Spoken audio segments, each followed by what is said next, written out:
नमस्कार, सत श्री अकाल, आदाब। मेरा नाम मनदीप पुनिया है। आज हम फिर दोबारा से हरियाणा विधानसभा चुनाव पर ही बात करेंगे। बड़ा मौसम चल रहा है और हम इसके अलावा हरियाणा विधानसभा चुनाव के अलावा कोई बात भी नहीं कर पा रहे हैं।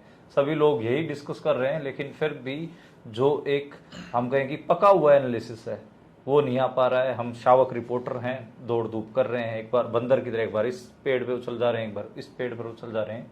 लेकिन कई बुजुर्गान भी हैं, हालांकि वो अपने आप को बुजुर्गान मानते नहीं, और वो देख रहे होते हैं कि ग्राउंड पे क्या घट रहा है, और उनका एक अपना विश्लेषण होता है चीज़ों को पकड़ने का, और एक तजुर्बा पहले क्या घटा और अब क्या घट रहा है, उसमें अंतर क्या है और वो अंतर कहाँ तक हरियाणा की राजनीति को लेके जाएगा, ये समझने का।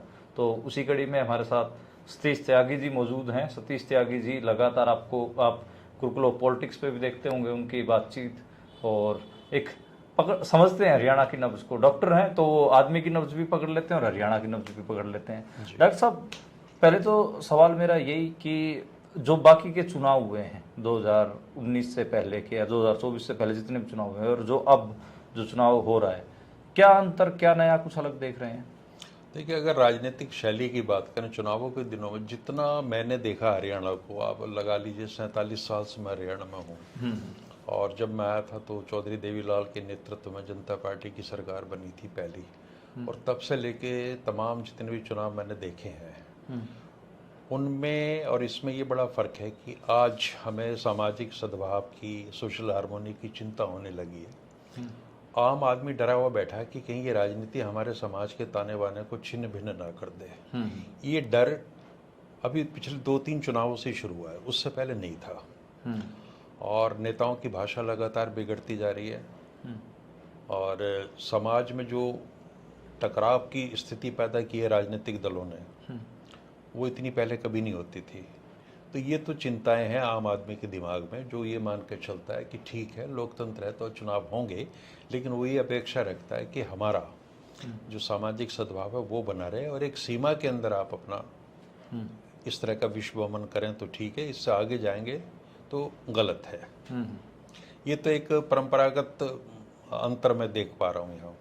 नंबर 2 ये है कि हरियाणा 21वीं सदी के दूसरे दशक में जिस तरह की दरकार उसकी है कि किस तरह का हरियाणा हो विकास की दृष्टि से, सुशासन की दृष्टि से, उस बिंदु पर लोग बहुत निराश हैं, क्योंकि ना तो राजनीतिक दल उसको मुद्दा बना पा रहे हैं उन चीज़ों को, और बनाया भी है तो वो लफाजी तक सीमित है, उसमें कोई तत्व नहीं है, सब्सटेंस नहीं आ पा रहा। तो जो खासतौर से नई पीढ़ी है, जो यंगस्टर्स हैं, वो अपने आप को इस चुनाव से भी रिलेट नहीं कर पा रहे कि उनके लिए क्या नया है। भविष्य के लिए, आने वाली पीढ़ी के लिए हरियाणा में राजनीतिक नेतृत्व, चाहे वो किसी भी दल का है, वो उन आकांक्षाओं पे खरा नहीं उतर पा रहा, और एक दृष्टि जो होती है ना, विजन जिसको कहते हैं आने वाले हरियाणा का, वो नहीं दे पा रहे। तो ये युवाओं में मैं एक निराशा का भाव देख रहा हूँ। जो पुराने लोग हैं उन्हें कोई फ़र्क नहीं पड़ता, उनके लिए जस्ट लाइक जैसे एक चुनाव था, ये वाला चुनाव हो गया। आज भी हरियाणा में वही सब जाति समीकरणों पर आधारित चुनाव हैं, पूरे भारत में, उत्तर भारत में खासतौर से। लेकिन हरियाणा का आदमी अब कुछ नया चाहता है, वो नयापन इन चुनावों में भी नहीं मिल रहा, बल्कि जो पुरानी चीज़ें हैं, जो बुराइयां हैं, वो और थोड़ा प्रखर होकर सामने आ रही हैं। तो एक निराशा का माहौल है। हाँ ठीक है, चुनाव में लोग हिस्सेदारी करेंगे, मत प्रतिशत भी काफ़ी जाएगा मतदान का, लेकिन एक आंतरिक संतोष जो मिलना चाहिए जनता को अपनी राजनीति से, उसका अभाव मैं पूरी तरह देख पा रहा हूँ। अच्छा, नेता तो कह रहे हैं कि आप हमारे अंदर नयापन देख रहे हो, देखो हमने तो रील बनाना शुरू कर दिया है, बढ़िया फोटोग्राफर वीडियोग्राफर बना लिए, सोशल मीडिया अकाउंट बना लिए, और क्या नयापन लेके आए। ठीक है कि उनकी शैली वही हो, आप देख रहे हो सोशल मीडिया पे लगातार चीजों को ऑब्जर्व कर रहे हो, कौन से नेता का ज्यादा इफेक्टिव पीआर आपको लगा सोशल मीडिया? देखिए, अगर नेता इसका श्रेय खुद लेना चाह रहे हैं कि उन्होंने ये बदलाव कर दिया, तो इसमें उनकी कोई भूमिका नहीं है। ये तो टेक्नोलॉजिकल डेवलपमेंट है, नई टेक्निक आ गई तो आप इस तरह के करने लगे चीज़ें, तो ये चीज़ें तो चलती रहती हैं। नेताओं से ये अपेक्षा नहीं रखते आदमी कि वो पहले ट्रैक्टर पर आते थे, अब वो फॉर्च्यूनर में आ रहे हैं, ये कोई चेंज नहीं है। सवाल ये है कि आम आदमी की ज़िंदगी में आप क्या बदलाव लाए। मनदीप जी, मुझे हैरत होती है कि हरियाणा के शहरों में आज भी बिजली साथ में स्वच्छ पानी और सफाई की बात होती है, और ये इशू मैं कब से देख रहा हूँ, 40-45 साल से तो मैं देख रहा हूँ। आज भी हमारे शहर साफ सुथरे नहीं है, लोगों को पीने का पानी नहीं मिल रहा, और शहर जो है ना वो मरते जा रहे हैं लगातार। Cities are dying. रोहतक जैसे शहर को आप देखिए, वैसे तो बहुत बड़ा हो गया, जब से मैं हूँ तब से करीब करीब 4-5 गुना हो गया सारा, और निजी क्षेत्र के बड़े उपक्रम खुले हुए हैं, बड़े बड़े शोरूम्स हैं, तमाम चीज़ें हैं। बट अब आप जाएँ तो अगर आप ऐसी बस्तियों में जाएँ जहाँ थोड़ा वंचित वर्ग के लोग हैं, दलित समाज के लोग हैं, वहाँ के जीवन स्तर को आप देख लीजिए, नागरिक सुविधाओं को देख लीजिए, और जो रोहतक का जो संभ्रांत इलाका है, अभिजात जो कॉलोनीज हैं, वहाँ का अंतर देख लीजिए। अब आप ये बताइए मेरे को कि आज का बच्चा जो 15-20 साल का है, 25 साल का नौजवान है, वो उन क्षेत्रों से अपनी तुलना करने का उसे अधिकार है कि नहीं? और जब वो तुलना करता है तो उसके अंदर कहीं बड़ी कौफ्त होती है, उसको दुख होता है, उसे ये लगता है कि आज भी हम इतनी 75-77 साल देश को आज़ादी के हो गई, इतना साइंटिफिक डेवलपमेंट वो हो गया, सारा विकास हो गया, हम लोग कहाँ खड़े हैं? देखिए, एक दौर था जब लोगों को ये बताया गया था कि आप इसलिए गरीब हैं या पिछड़े हैं या किसी जाति विशेष से ताल्लुक़ रखते हैं कि वो भगवान चाहता था। आज की जनरेशन इस चीज़ में बिलीव नहीं करती, वो नए एक ज्ञान के युग से गुजर रही है और आप उसको सेटिस्फाई नहीं कर रहे। मैं तो नवीनता या इनोवेशन तब समझूंगा पॉलिटिक्स में कि जब एक वाइडर पॉपुलेशन को आप सेटिस्फाई कर रहे हैं, उनकी ज़रूरतों को समझ रहे हैं और उनको जो स्थापित लोग हैं बहुत ज़्यादा जिन्होंने तरक्की कर ली है उनके समकक्ष ला के खड़ा करते हैं। तो राजनीति में कोई आमूलचूल परिवर्तन नहीं है, नेता कतई नहीं बदले, बल्कि मैं ये कहने में मुझे कोई झिझक नहीं है कि 70 के दशक के नेता अपेक्षाकृत ज़्यादा ईमानदार थे अपनी बातचीत में और उनके ऊपर इतना प्रेशर नहीं था डेवलपमेंट वगैरह का, चूंकि राजनीति उस दिशा में जा नहीं रही थी। आज के नेता वर्तमान की राजनीतिक और सामाजिक चुनौतियों को पहचानने में भी गलती कर रहे हैं या जानबूझ के उसको उनको मुद्दा नहीं बनाना चाह रहे। तो राजनीति को तो मैं तो पूरी तरह विफल मानता हूँ।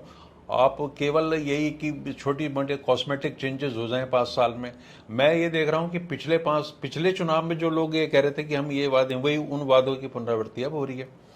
कोई ऑडिट नहीं हो रहा कि पिछली बार आपने क्या कहा था, इस बार। अब आज देखिए, रोहतक एक विकसित शहर है जहां हम लोग बैठे हुए हैं, वहां भाजपा का प्रत्याशी ये कह रहा है, मनोहर लाल खट्टर की उपस्थिति में ये कह रहा है कि मुझे 250-300 करोड़ का बजट यहाँ के लिए चाहिए, जबकि वो खट्टर साहब तो देने की स्थिति में है नहीं। मैं क्या करूँगा कि मैं इसको इंदौर जैसा साफ सुथरा शहर बनाऊँगा। मतलब पिछले 10 साल में आप थोड़ा छोटा मोटा भी कोई इंदौर जैसा यहाँ कुछ करने में समर्थ नहीं रहे। अभी उनको ये कहना पड़ रहा है, देखिए आप मुझे इसलिए वोट दीजिए कि अब यहाँ शहर में सुअर दिखाई नहीं देते और यहाँ गंदगी के ढेर पड़े हुए नहीं मिलते। मैंने ऐसी सुविधा कर दी है कि निगम की गाड़ियाँ आती हैं और वो चीज़ें उठा के ले जाती हैं यहाँ से। मैं बिल्कुल दावे के साथ कह सकता हूँ 2024 का चुनाव भी इन्हीं मुद्दों पर होगा, 2029 का भी ऐसे होगा और ये ऐसे ही चलते चले जाएंगे। शहरों में शहर जो मैंने कहा ना, शहर मर रहे हैं और गांव तो खैर खत्म हो ही रहे हैं लगभग पूरी तरीके से। तो कहीं भी कोई राजनीतिक नेतृत्व में मुझे तो ये चिंता नजर आती नहीं कि हम इनमें कैसे जीवन को लौटाएं। गुड़गांव जैसा so called millennium city, cyber city, वो फरीदाबाद का उसका भविष्य एक ही होना है। जैसे वो मरा है, वो इंडस्ट्री की भेंट चढ़ गया, ये आपकी साइबर इंडस्ट्री की भेंट चढ़ जाएगा। और जितने शहरों के आप कहीं भी हरियाणा में चले जाइए, कुछ नहीं रहा उनमें, वो जर्जर अवस्था में पहुंच चुके हैं। इसका मतलब साफ है कि ना तो उनको दुरुस्त करने के लिए कोई योजना बनाई गई और ना वहाँ की जो सिविक फैसिलिटीज़ हैं उन पर ध्यान दिया गया। और जहाँ तक आम आदमी की बात है, एक नया नारा विकास के साथ जो जुड़ा है पिछले 1.5 दशक में, सुशासन। अब पता नहीं क्या अर्थ है इनके लिए सुशासन का, मेरी समझ में नहीं आता। और हरियाणा में तो सुशासन सहयोगी समानांतर भर्ती किए गए और डिप्टी कमिश्नर है ऑलरेडी वहाँ, और आपने एक सुशासन सहयोगी और उठा के लाया आप बड़ी किसी टॉप यूनिवर्सिटी से, अशोका यूनिवर्सिटी से। अब कोई ऑडिट नहीं कर रहा कि भाई ये जो सुशासन सहयोगी आपने दिया था, ये मान के दिया था ना कि हमारा डिप्टी कमिश्नर पर्याप्त नहीं है, ये जो बंदा आ रहा है MBA करके और एक नई दुनिया दे के कुछ नया परिवर्तन लाएगा। आज तो जिक्र भी नहीं है पूरे चुनाव में कहीं कि हमने जो सुशासन लाने वाले नई जो फौज भर्ती की थी उसके परिणाम क्या है। अब इसमें कोई दल विशेष की बात नहीं है, जो भाजपा कर रही है वही कांग्रेस कर रही है। तो मैं अभी भी बार बार ये कह रहा हूं कि एंटी इनकम्बेंसी सरकार की तो है ही, एंटी इनकम्बेंसी पिछले 10 साल वाली उस सरकार की भी है, कांग्रेस सरकार की भी ऐसी चल रही है लगातार। और शायद मेरे ख्याल से पिछले 30 साल की भी एंटी इनकम्बेंसी थोड़ी मात्रा में चल रही होगी। और हम लोग बस यही देख रहे हैं कि जो आने वाला दल है, जो उम्मीद लगाए बैठा, वो कह रहा है, उससे पूछिए आप कि आपको क्यों समर्थन दे रहे हैं लोग, बोले जी इस सरकार के खिलाफ एंटी इनकम्बेंसी है। तो खैर बात आपकी मैं बिल्कुल समझ रहा हूँ, लेकिन मैं त्यागी जी आपसे, आपके पास तजुर्बा है, मैं एक चीज और समझना चाह रहा हूँ कि वैचारिक तौर पर हरियाणा में ऐसे बहुत सारे कैंडिडेट मैं देख रहा हूँ जो कंबल बांटकर, कन्यादान लिखवाकर, भात भरकर, बसें चलवाकर, ऐसे ऐसे, या फिर अपने जो एरिया के लोग हैं उनको मथुरा वृंदावन घुमाकर वोट मांग रहे हैं। क्या ये हरियाणा की विचारलेस यानी कि विचारधारा के खत्म होने की एक हिसाब से नारा है? क्योंकि देखो सामूहिक कामों का कोई जिक्र नहीं कर रहा है कि हम सामूहिक काम जैसे कि स्कूल बनवाने, नागरिक अस्पताल बनवाने, ये कह रहे हैं कि मैंने तो कंबल बांट दिए, कन्यादान लिखवा दिया, मैंने तो आपके एक हिसाब से कहें कि आपके बुजुर्गों को वृंदावन घुमा दिया, हरिद्वार घुमा लाया, और उनको लोग कह रहे हैं कि ये समाज सेवी हैं। ऐसे समाज सेवी कम से कम भी 20 उम्मीदवार हैं इसी सेम पैटर्न के। तो क्या हरियाणा की जो राजनीति है वो इस सो कोल्ड इंडिविजुअल समाज सेवा, और उनका पैसा भी आप हम सबको पता है, कोई ठेकेदार है बड़ा, कोई कुछ है, कोई कहीं से पैसा लेके आ रहा है, वो पैसा भी उनका मतलब कस्सी चला कर मेहनत से खेत मजदूर करके नहीं कमाया हुआ, वो भी आपको पता है। तो क्या विचारधारा खत्म माने हैं हरियाणा में, कि विचारधारा लेस चुनाव है? देखिए, ये राज्य की विफलता है। राज्य मतलब प्रदेश नहीं, स्टेट फेल्योर है ये।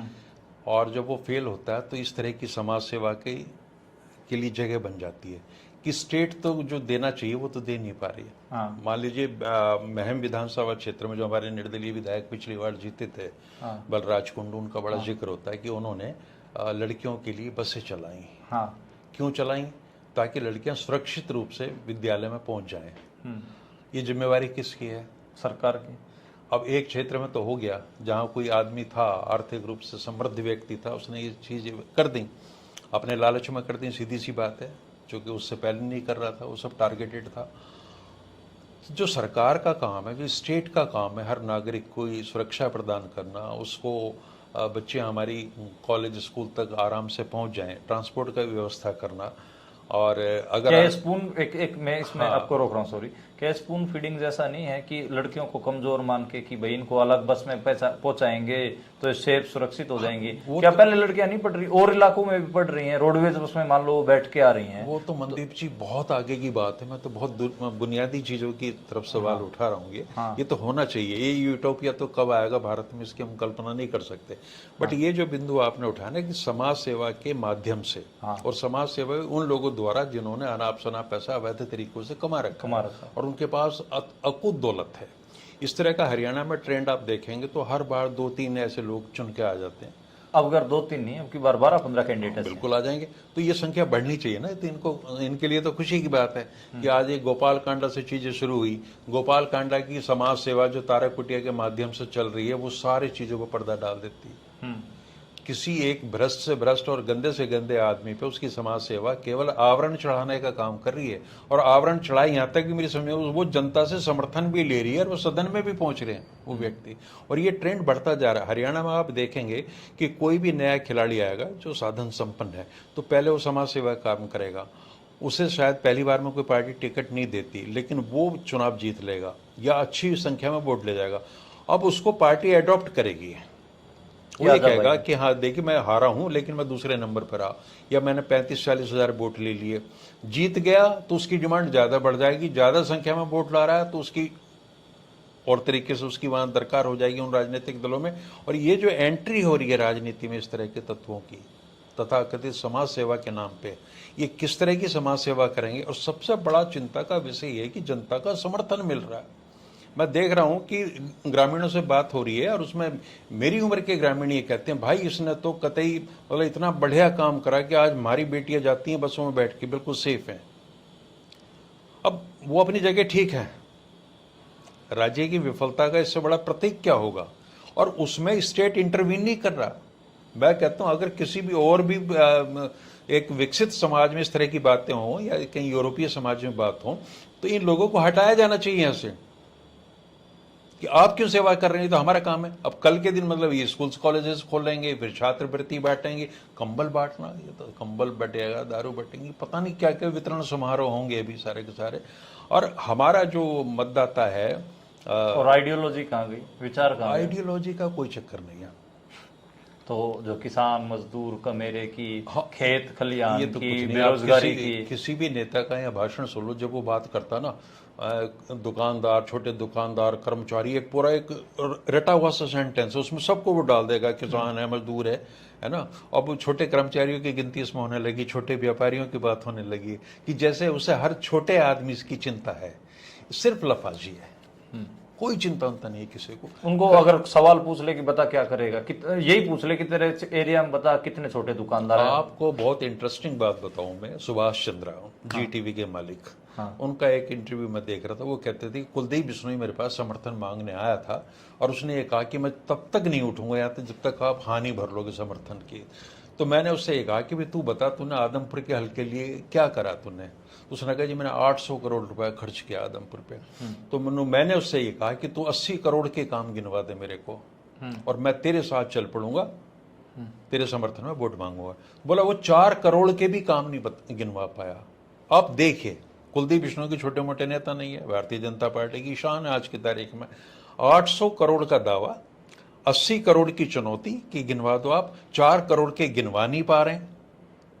और कोई जवाबदेही नहीं उस आदमी की बिठा के कि आदमपुर में पंचायत लगनी चाहिए। वो माफी मांगने तो जाते हैं पंचायत में कि उनके बेटे ने कुछ बदतमीजी कर दी। ये क्यों नहीं हो रहा हमारे यहाँ लोकतंत्र में? जवाबदेही क्यों नहीं है कि आदमपुर की जनता बिठा के उनको कहे भी 800 crore social audit, social audit, कोई ऑडिट नहीं है। सामाजिक इसको कहें तो सोशल ऑडिट, सामाजिक जवाबदेही वो नहीं तो है। पीढ़ी दर पीढ़ी ये जो चीजें चलती रहेंगी ऐसी। और एक बड़ा प्यारा ऐड मैंने देखा कि आदमपुर का रखवाला भव्य बिश्नोई। शर्म नहीं आती हमारे समाज को? रखवाला कोई डिप्टी कमिश्नर या जिले का प्रशासन कहे, राज्य का प्रशासन कहे तो बात समझ में आती। रखवाला क्या होता है? कैसी फ्यूडल अप्रोच है चीज़ों को सोचने की। और मुझे अफसोस ये होता है कि हरियाणा देखिए कोई भूखा प्रांत नहीं है, समृद्ध प्रांत है। अगर यहीं से बौद्धिक चीजें पैदा नहीं होंगी और इस तरह के सवाल नहीं उठेंगे तो बाकी तो आप देश में क्या अनुमान लगा। हाँ, फिर तो जो गरीब राज्य हैं उनमें तो उनकी तो लड़ाई थी बहुत बेसिक है। जस्टिफाई करेंगे कि यार गरीब आदमी है, 82-83 करोड़ लोग 5 किलो अनाज ले रहा है और उन्हें कोई चिंता ना। उन्हें तो खैर क्या चिंता होगी, उनके लिए बहुत बड़ा सहारा मिल रहा है, संबल मिल रहा है। और उसे आप कहते हैं कि लाभार्थी एक नए किस्म का वोट बैंक बन गया। हमारे जब मैं जवान था तो इस तरह की बात भी नहीं होती थी। लाभार्थी सरकार करती थी, सोशल वेलफेयर के काम करती थी सारी, लेकिन लाभार्थी वोट बैंक बन जाए। और इसी से पैदा हो रहा है गारंटी का युग। ये जो घोषणा पत्र तो बेमानी हो गए, वो खारिज कर दिए, कौन पढ़ता, उनको नहीं पढ़ता। तो अब गारंटी चलाइए कि ये हमारा संकल्प पत्र है और ये हमारा ये गारंटी करेंगे, ये गारंटी देंगे। तो मोटी मोटी 5 चीजें उन्होंने बतानी है कि भैया हम 6,000 पेंशन देंगे, हम 500 रुपए का सिलेंडर देंगे, हम 2,000 बहनों को देंगे और ये करेंगे वो करेंगे। तो वो जो समाज सेवी कर रहा है बदमाशियां, वो स्टेट भी कर रही है। सेम ये तो है ये कि किस लिए दोगे भैया आप? किसी के पास ये रोड मैप नहीं है कि भाईचारा कैसे रिस्टोर होगा। किसी के पास ये रोड मैप नहीं है कि जो भर्तियों में हो रहे घोटालों की वजह से नौजवान जो प्रतिभा है जो वो खराब हो जाती है तो उसका क्या क्या समाधान होगा। किसी के पास ये समाधान नहीं है कि जो छोटी किसानी जिसके पास जमीन घटती जा रही है उसका क्या होगा। किसी के पास ये जवाब नहीं है कि जो मजदूर जिसको स्टेट को, राज्य को सुरक्षा देनी थी, चिकित्सा देनी थी, शिक्षा देनी थी और उसको आगे बढ़ाना था, उसका क्या होगा। ये सवाल गायब हैं। खैर, अब एक और मामला, आपने बड़ा विस्तार से इन चीजों को बताया। एक चीज और है, मुख्यमंत्री के चेहरे। हरियाणा का जब चुनाव होता तो कई सारे मुख्यमंत्री पनप जाते हैं। 2014 का चुनाव था, बीजेपी के हर कोने से मुख्यमंत्री बन गए थे। कैप्टन अभिमन्यु के नारे लग रहे थे, ओपी धनखड़ के लग रहे थे, अनिल विज जी के लग रहे थे। अब की बार चुनाव में मुख्यमंत्री उतने नहीं है, पर 2-4 छत्रप अभी भी कह रहे हैं। अहिरवाल से जो राव इंद्रजीत जी हैं, हालांकि बीजेपी ने कहा कि हमारा मुख्यमंत्री तो नायब सिंह सैनी होंगे, अमित शाह ने भी कहा और जो धर्मेंद्र प्रधान है उन्होंने भी कमिटमेंट दिखाई, लेकिन सीएम की चाहत राव इंद्रजीत की भी बलवती है। और कहीं ना कहीं अनिल विज, उन्होंने भी एक जगह पे कहा कि मैं सीएम बनूंगा। कुमारी शैलजा कांग्रेस से दावा कर रही हैं और रणदीप सुरजेवाला हालांकि दबाए बैठे हैं अंदर, पता नहीं उनके मन में है या नहीं। हालांकि चुनाव नहीं लड़ रहे हैं वो, उनके बेटे को टिकट मिली है। और भूपेंद्र हुड्डा का तो फिर नारा ही है, 72 सीटें भी उन्होंने बंटवाई हैं। तो ये जो सीएम के चेहरे थे, पहले बहुत ज्यादा होते थे, अब कम हो गए हैं। इन सीएम के चेहरों को कैसे देखते हो, जो हरियाणा में खूब सारे सीएम के चेहरे उभर आए हैं? देखिए, कुछ चेहरे तो ऐसे हैं जैसे राव इंद्रजीत, अनिल विज, हाँ इनका जो आधार बचा है हाँ उसको बचाने की कोशिश है, ये बता के कि भाई, अब राव इंद्रजीत तो कह रहे हैं कि 12 साल में कुड़ी के भाव जाग जाते हैं, भाग्य जाग जाते हैं कुड़ी के, और मुझे 10 साल हो गए और उन्हें उम्मीद है कि अगले 2 वर्षों में या उनका नंबर लग जाना चाहिए। तो वो जो उनका जो जिस सोशल ग्रुप से उन्हें समर्थन मिलता है ना, उसे एक लॉलीपॉप देना है कि भाई देखो, अब तक बेशक कुछ हो रहा हो, लेकिन अब जो आपका समर्थन मुझे मिलेगा वो आपके उस सपने को पूरा कर देगा जो आप देख रहे हो। पर ये भी तो बात है ना कि बीजेपी में अगर मास लीडर कहें जो अब 10-15 सीटों को जितवाने का मादा रखते हैं, तो राव इंद्रजीत ही हैं। हाँ, बिल्कुल हैं। अब आप ये देखें ना, बीजेपी तो इस सत्य को मान नहीं रही। भारतीय जनता पार्टी ने तो अपना पूरी परंपराएं तोड़ के सारी, पहली बार हरियाणा से शुरुआत हो रही है कि मुख्यमंत्री का चेहरा दिया चुनाव से पहले। आपसे पहले तो कभी भी नहीं हुआ, कभी नहीं हुआ। इवन शिवराज सिंह का भी तय नहीं था कौन बनेगा, बिल्कुल। और नए चेहरे आए। पहली बार हरियाणा में ये प्रयोग हो रहा है, और मुझे लगता है शायद आगे फिर वो कर भी नहीं पाएंगे इसके परिणाम देखते हुए, कि नायब सिंह चेहरा होंगे। जैसे ही ये चेहरा आए तो इंद्रजीत भी बेचैन हो गए, अनिल विज भी बेचैन हो गए, और ये जो बेचैनी है सारी, इसका इतना महत्व है ओबीसी पॉलिटिक्स को जो उन्होंने लिया, अपना बेस बनाया है, कि अमित शाह और नरेंद्र मोदी को चिंता हो गई कि अगर नायब सिंह सैनी को हमने ये नकार दिया तो ये जो ओबीसी की जो नई फौज हमारे साथ आई है, जो जिसने बीजेपी को यहाँ बीजेपी बना दिया। नहीं तो सुषमा स्वराज इसको कहती थी कि पार्टी चुंगी की सीमाओं तक महदूद है, जैसी चुंगी खत्म भाजपा खत्म। ये उनका नारा था, ये उनकी समझ थी। और बीजेपी को वो भूत जिन पार्टी बोलती थी, बी फॉर भूत, जे फॉर जिन और पी फॉर पार्टी। तो ऐसी पार्टी जो अभी 10 साल पहले तक ये कह रही थी कि चलो गांव की ओर, अब उसे गांव से एक बेस मिला है, ये कहीं छिटक ना जाए, और उत्तर भारत में ओबीसी समाज में मैसेज चला जाए कि हमने एक ओबीसी चीफ मिनिस्टर दे रखा है। इसके तहत उन्होंने अपनी जो परंपरा थी उसको भी छोड़ दिया, मुख्यमंत्री डिक्लेयर ना करने की। तो एक तो मुख्यमंत्री ये हो गया, इन्हें खुद ये भरोसा नहीं है कि अगर सरकार बन भी गई, जीत भी गई, तो मुख्यमंत्री बनेंगे। फिर कोई पर्ची आएगी दिल्ली से, जैसे कांग्रेस की तर्ज पर आती थी पर्चियां, ऐसी आती हैं यहाँ भी। और रही कांग्रेस की बात में, तो कांग्रेस इस चीज का फायदा उठा लेती है। अगर शैलजा आज ये कह रही है कि मैं मुख्यमंत्री पद की रेस में हूं, तो वो अपने समुदाय को, जिसकी पॉपुलेशन 20-22% है, उसको ये एश्योर कर रही है कि मैं भी आउट ऑफ रेस नहीं हूं, मैं मुख्यमंत्री बन सकती हूं। इसलिए वो जाहिर सी बात, उनका समाज उनको समर्थन देगा। और आप रणदीप सुरजेवाला को तो खैर, मैं कोई बहुत बड़ा लीडर, वरिष्ठ नेता तो हो सकते हैं चूंकि लंबे दशकों से हैं, लेकिन उस तरह का उनका आधार कोई मास बेस है नहीं। तो वो भी एक जो, अगर रीजनल एक पॉकेट में उनका इन्फ्लुएंस है, तो वो भी उन लोगों को कहीं एश्योर कर रहे हैं कि भाई मेरा भी नंबर लग सकता है। हुड्डा साहब का जो साम्राज्य है वो सबसे बड़ा है यहाँ, वो बड़ा हो गया इस चुनाव में, इससे पहले तो नहीं था। जैसे लोग बोलते थे कि हुड्डा साहब तो 3 डिस्ट्रिक्ट हैं, सोनीपत, रोहतक, झज्जर में सीमित हो जाते हैं। जैसे 10 साल चीफ मिनिस्टर रहने के बाद में बड़ा स्टेटस बढ़ जाता है। अब 2005 से पहले के भूपेंद्र सिंह हुड्डा, वो आप देखिए क्या संघर्ष था, उनको वही सारे पापड़ बेलने पड़ रहे थे जो आज रणदीप सुरजेवाला को, एकरण को बेलने पड़ रहे थे। भजन लाल उनकी कहाँ दाल गलने दे रहे थे। इवन भिवानी में तो वोटिंग हुई, वो उन्होंने दाल राव इंद्रजीत की भी नहीं गलने दी, अजय यादव की नहीं गलने दी। तो कांग्रेस में तो ये चलता है।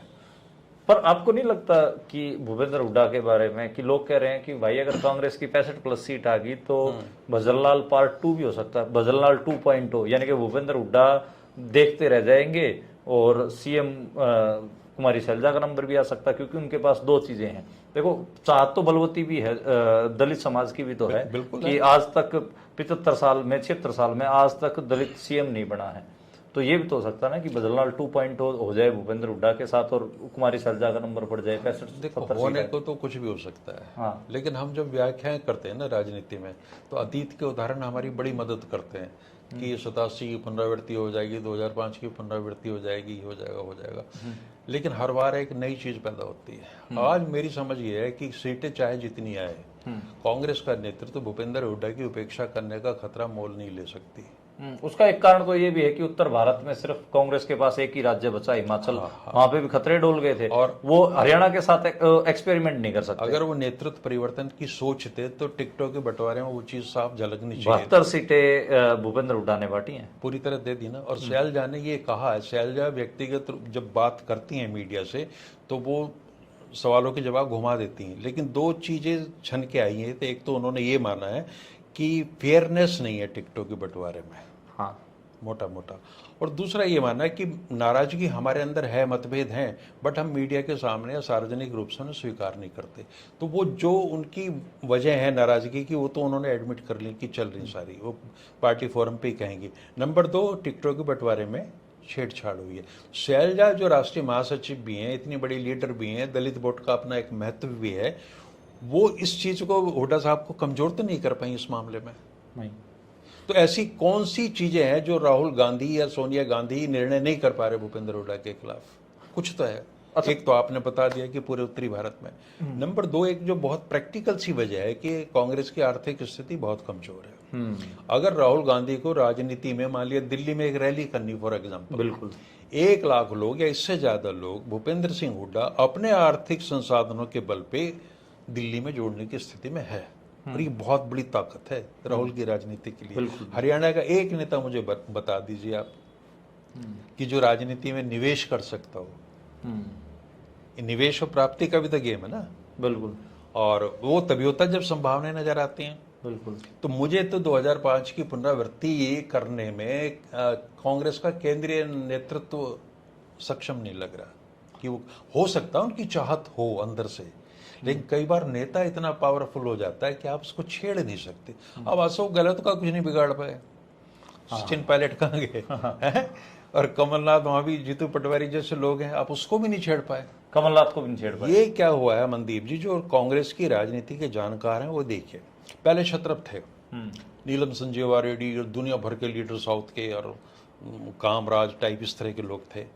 वो सारे ऐसे लोग थे जो पूरी कांग्रेस उनके छतरी के तले काम करती थी। जब इंदिरा गांधी असुरक्षित हुई और सिंडिकेट को खत्म किया, छत्रप खत्म किए, तो उन्होंने अपनी पसंद के लोग लाने शुरू कर दिए। बिल्कुल। नारायण दत्त तिवारी की परंपरा शुरू होती है, बीपी सिंह की, वीर बहादुर सिंह की, कैसे पिग्मी टाइप लीडर थे ये। इनको ये पता था कि हम इंदिरा गांधी, बंसीलाल भी तो एक नौजवान लीडर थे, इंदिरा गांधी के प्रति हम लॉयल हैं, वो ऐसा मानती हैं और उन्होंने हमें अपॉइंट किया, वही हमें हटा सकती हैं। तो उनकी जो जिम्मेवारी थी कांग्रेस के नेताओं के, कार्यकर्ताओं के प्रति, वो खत्म होगी, जनता के प्रति खत्म होगी। लॉयल्टी का केवल एक सेंटर हो गया, Mrs Gandhi and his family, her family, इतना होना था ना। तो अब उनको जब लग रहा है कि तुम्हें ऊर्जा ही वहां से मिल रही है, तो औरों की जरूरत क्या? फिर उनकी अपनी खेमेबंदी शुरू होगी। आज स्थिति हो गई है कि हरियाणा में सबसे ज्यादा है, और प्रांत मध्य यूपी में मान लिया कांग्रेस है ही नहीं, लगभग तो कोई लीडरशिप कर रहे हैं। यहाँ अगर कोई कांग्रेस ज्वाइन करना चाहे हरियाणा में, एक बुनियादी सवाल है, वो ये पूछता है कि मैं किसके साथ जुड़ूं। बिल्कुल। कांग्रेस के साथ जुड़ने का मन तो बना लिया, लेकिन किसके साथ जुड़ूं? हर क्षेत्र में एक दुकान खुली हुई है, फ्रेंचाइजी, कोई छोटा कोई बड़ा, हल्दीराम, सारे हल्दीराम पॉलिटिक्स सही है ना। तो वो देखते हैं यार हुड्डा साहब चीफ मिनिस्टर बनेंगे, तो मैं क्यों किरण के साथ, या किरण तो चलो पुरानी होगी, रणदीप या शैलजा के साथ जाऊं, चूंकि वहां तो कोई बात बनेगी नहीं। अब वो जब इधर जाता तो यहाँ इतना बड़ा रश है, इतनी लंबी लाइन है कि बड़ी समस्या खड़ी हो जाती।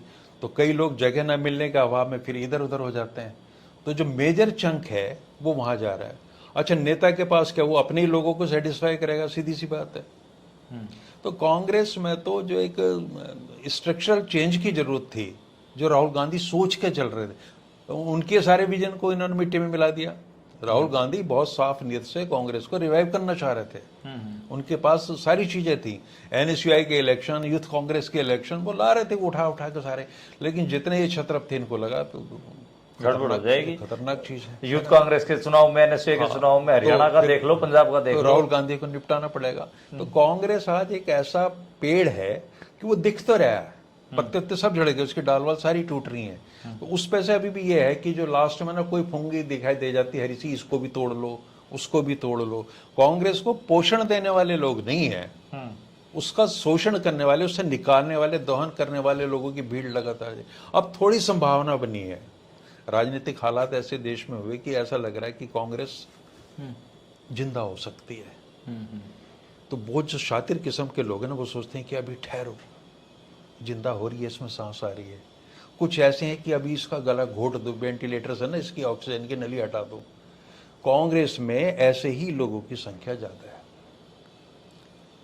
कांग्रेस एक भाववाचक एब्स्ट्रैक्ट नाउन बन के रह गई है, ठीक है ना। और ये जो छत्रप है ना, ये बड़े मजे लेते हैं ये चला था बदलने, राहुल गांधी चला, हमें बदलना चला था, कांग्रेस का मतलब इन्हीं बदलना चला था ना। ऐसे ही राहुल के पिताजी का वो बयान आप देखिए जो उन्होंने कांग्रेस की मैंने सत्ता के दलालों से मुक्त कर रहा है कांग्रेस को, कितना बड़ा बयान था, सत्ता के दलालों से मुक्त करना। यानी राजीव गांधी आज से 40 साल पहले ही मान चुके थे कि कांग्रेस में सत्ता के दलाल भरे पड़े, और वो सत्ता के दलाल मनदीप जी इतने पावरफुल निकले कि राजीव गांधी को निकल गए। राजीव गांधी का कर दिया काम, हो गया। तो ये एक मतलब फिर मान के चले कि जो 4-5 फेस दिख रहे हैं, अनिल विज और हम बात करें कि जी राव इंद्रजीत, मनोहर लाल खट्टर तो मेरे हिसाब से छोड़ चुके होंगे। मनोहर लाल खट्टर बहुत तेज चालाक आदमी है। जिस हिसाब से भूपेंद्र हुड्डा ने कांग्रेस में अपने प्रतिद्वंदियों को निपटाया, अगर उन्हें ये पता होता कि खट्टर साहब को कि भाजपा की वापसी हो रही है 100%, वो कतई छोड़ के नहीं जाते, ना उन्हें कोई हटाता। ये सारा निर्णय लिया इसलिए गया कि अब हम जा रहे हैं तो अपने कोई बलि का बकरा ढूंढो, इनको कहा होगा। और ये सबको पता है कि नायब सिंह के और मनोहर लाल खट्टर के क्या संबंध है, गुरु शिष्य के संबंध है। कई महीने तक तो शायद अभी भी वो भरोसा नहीं कर पा रहे थे कि मैं हूं कि नहीं हूं। तो इनको कहा कि आपको हटाना है और आप अपना कोई विकल्प दे दो हमें, तो इन्होंने उठा के उनको दे दिया है। और अगर ये पता होता है कि सरकार आ रही है तो फिर आप देखते क्या मारामारी होती। तो चाहे भाजपा हो कांग्रेस हो, दोनों दलों की स्थिति तो ऐसी है। और आइडियोलॉजी का जो आपने शुरुआत की थी वहाँ से, उसका कोई लेना देना है नहीं। आज वो मुझे बार बार विनोद दुआ की बात याद आती कि ये जो भाजपा बनी है ना, असल में ये भारतीय जनता कांग्रेस है। और फिर मैं शरद जोशी का व्यंग मुझे ध्यान आता 70 के दशक का कि कांग्रेस कभी नहीं मर सकती, क्योंकि कांग्रेस एक पार्टी नहीं, एक कल्चर है, संस्कृति है। और जो भी दल सत्ता में आएगा अंततः उसे कांग्रेस ही बनना है। और आप हरियाणा की भाजपा को उठा के देख लीजिए, आपको टॉर्च लेके ऐसे कार्यकर्ता या नेता ढूंढने मुश्किल हो जाएंगे जिनका कोई वैचारिकी है जिनके पास में। कई बार तो नाम देख कर कन्फ्यूजन हम पत्रकारों को हो जाता है कि कुछ नाम अभी तक इस साइड में देख रहे थे, आज तक मैं भरोसा नहीं कर पा रहा हूँ कि नवीन जिंदल कौन सी पार्टी के। और ऐसी मतलब किरण जी को भी मुझे ये भरोसा करने में, अपने आप को आश्वस्त करने में समय लगा कि वो अपनी नहीं है, वो यहाँ नहीं है, अब वहाँ है। और कब कौन कहाँ आ जाए कुछ पता ही नहीं चलता। तो आया राम गया राम के लिए जो हमारा हरियाणा कुख्यात था ना, उसमें नए डायमेंशन पैदा कर दिए इस नई राजनीति ने। ये हरियाणा की स्थिति है।